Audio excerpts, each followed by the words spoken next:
Hello everyone and welcome. My name is Anishma Reji and today I want to take you on a journey through a topic that lies at the absolute heart of our sustainable future: demand management for decarbonizing local energy use. When we talk about climate change, our mind almost instantly jumps to massive engineering feats like building sprawling wind farms or covering deserts in solar panel. But today I want to challenge that assumption. We are going to look at energy not just as a commodity to produce and consume, but through a lens of respect, local physics, and ecological relationality, specifically focusing on our local community right here in Wollongong. Before we dive into the data, it's incredibly important that we ground ourselves. I would like to acknowledge the Dharawal people as the traditional custodians of the country on which we stand, study, and live today. I pay my deepest respect to the elder past, present, and emerging. For me, this acknowledgement is deeply personal. When we feel the cool shade of Jane fig tree on our UW campus, or when that fresh sea breeze rolls off the Tasman Sea on a sweltering Wollongong day, or when we look up at the ancient towering rainforest of the Illawarra escarpment, we are not just looking at scenery. We are experiencing the living, breathing results of thousands of years of Dharawal custodianship. They kept the system in perfect balance. Our study of demand management today is not just about spreadsheets and calculations. It is an act of respect for this country. It's about learning to waste nothing, taking only what we need, and working with natural intelligence of this land rather than trying to force our way against it. So, let's talk about our starting point, the respect for energy shift. If you ask the average person how we solve climate change, their initial assumption is simple: we just need to produce more renewable energy. We think that we swap coal plants for solar farms one for one, we are saved. But there is a massive realization we have to face first. True sustainability means eliminating waste and maximizing efficiency before we even think about expanding supply. If we just build more generation to feed a highly wasteful, inefficient system, we are missing the point. Respect for energy means we stop wasting what we already have, optimize our current footprint, and only then build out our new renewable future. To really understand this, we can look at the profound contrast between Western energy system and the Aboriginal worldview. Western system view energy purely as a commodity, something to extract, sell, and consume in a linear destructive cycle. We dig it up, we burn it, we discard the waste, harming country at every step. But look at the Aboriginal worldview. Energy is a living ancestral force. The sun is not a resource to be exploited. It is a source of life that demands reciprocity and care. Solar energy beautifully bridges these two worlds. It requires no destructive extraction. It is an ancestral sky energy that is already falling upon us. By capturing it, we transition from passive consumers to active custodians of our environment. To guide this transition, we can use Auntie Doris Shillingsworth's powerful four-step model: respect, connect, reflect, and direct. We must first respect the energy, connect with its natural flow, reflect on how we use it, and only then direct it to where it's truly needed. Now, let's bring this down to earth with some fundamental physics in our local Wollongong context. How do we reduce waste without hurting productivity? First, look at our public transit networks. By utilizing regenerative braking, we take the kinetic energy of a braking bus or a train, and instead of letting it escape and useless friction and waste heat, we convert it back into stored electrical energy. Second, let's look at our heavy industry in Port Kembla. Industrial processes generate immense amount of heat. Through waste heat recovery, we capture this thermal energy and feed it back into the system as valuable power source. And third, in our homes and offices, we can use passive cooling using building orientation and natural breezes to cool spaces, completely bypassing power hungry mechanical air conditioning. This is physics working for us silently and cleanly. To design a solution, we have to know our starting line. What's the Wollongong current energy footprint? Our municipality emits roughly 8.5 million tons of greenhouse gases every single year. A massive 32% of that comes directly from the electricity used across our residential, commercial, and industrial sectors. That equals over 589,000 tons of electricity related carbon annually.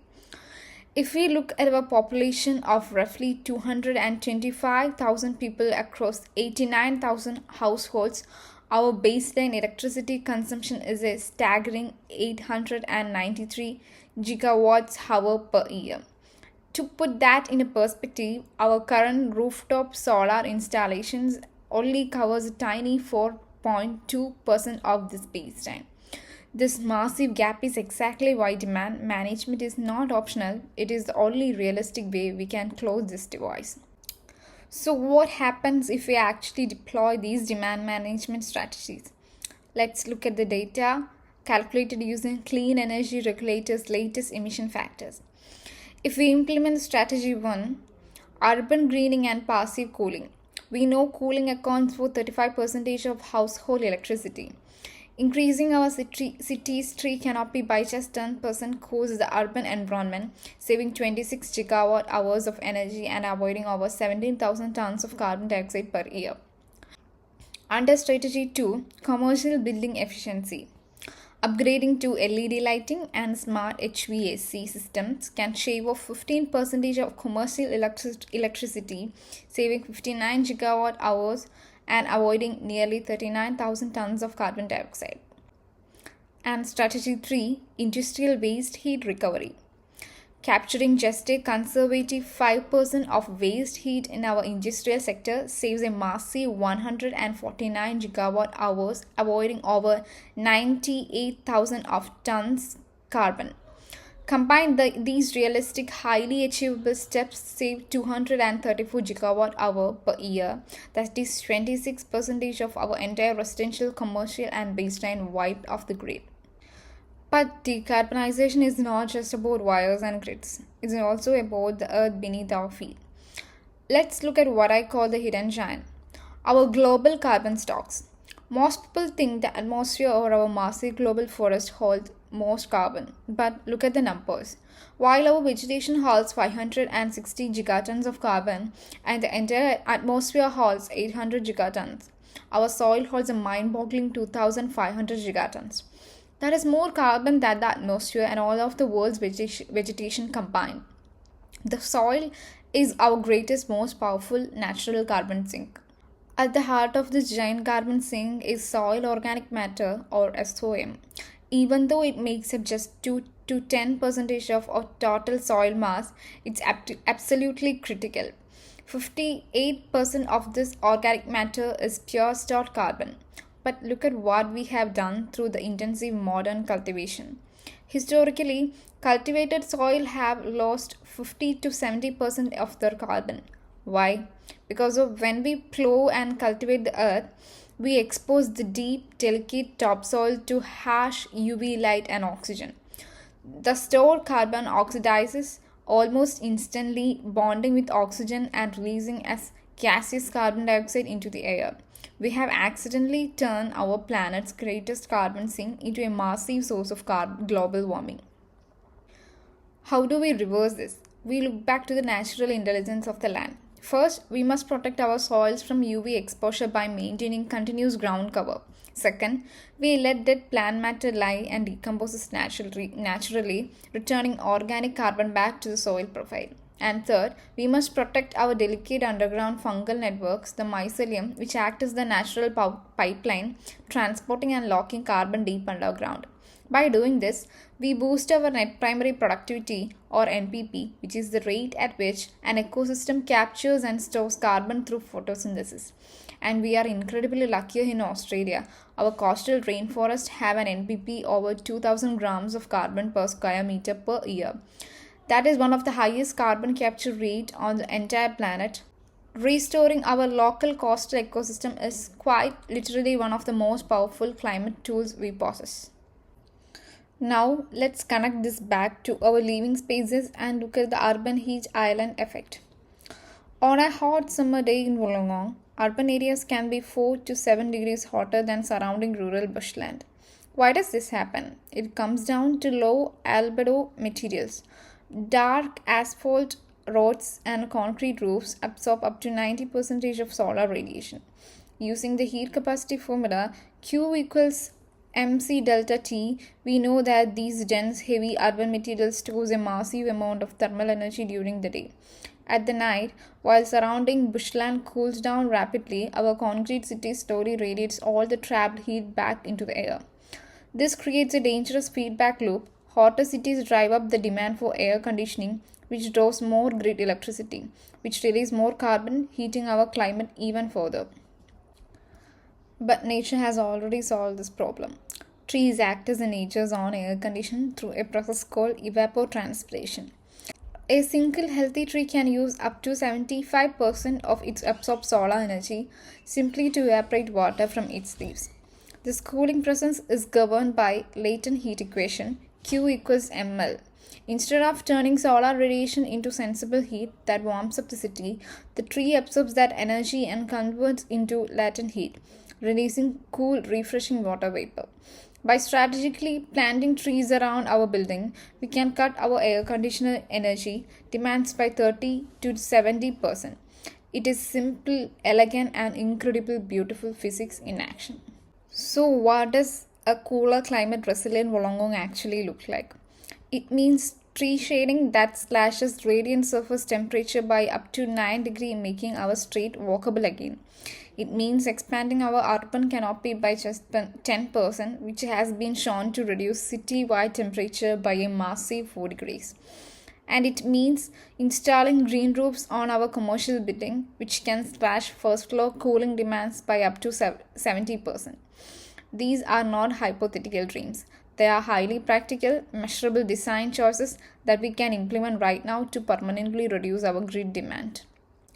This brings us to the grand finale of our calculations, Wollongong's solar opportunity. If we look at this chart, we see our current state. As of March 2026, we have covered just 4.2% of baseline demand. But if we can get to a realistic 60% rooftop solar uptake across our households, we can generate 424 gigawatt hours of clean electricity every single year.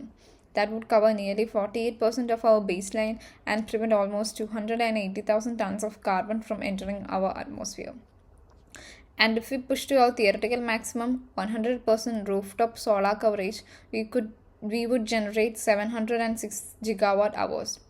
That is enough to cover nearly 8% of Wollongong's entire non-industrial electricity demand. By combining aggressive solar generation with the demand management strategies we have discussed, a fully decarbonized Wollongong is entirely with our reach. As we wrap up, I want to take a quick moment to acknowledge the team behind this project.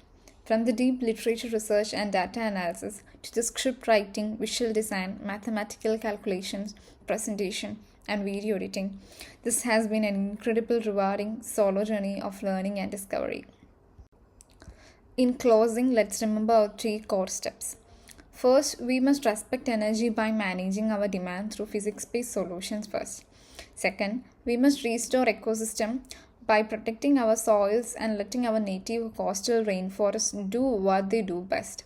And third, we must design cooler cities by partnering with nature to cool our streets and buildings. When we integrate energy with a deep respect for country, we don't just decarbonize Wollongong, we heal it. So, thank you so much for all your time and attention.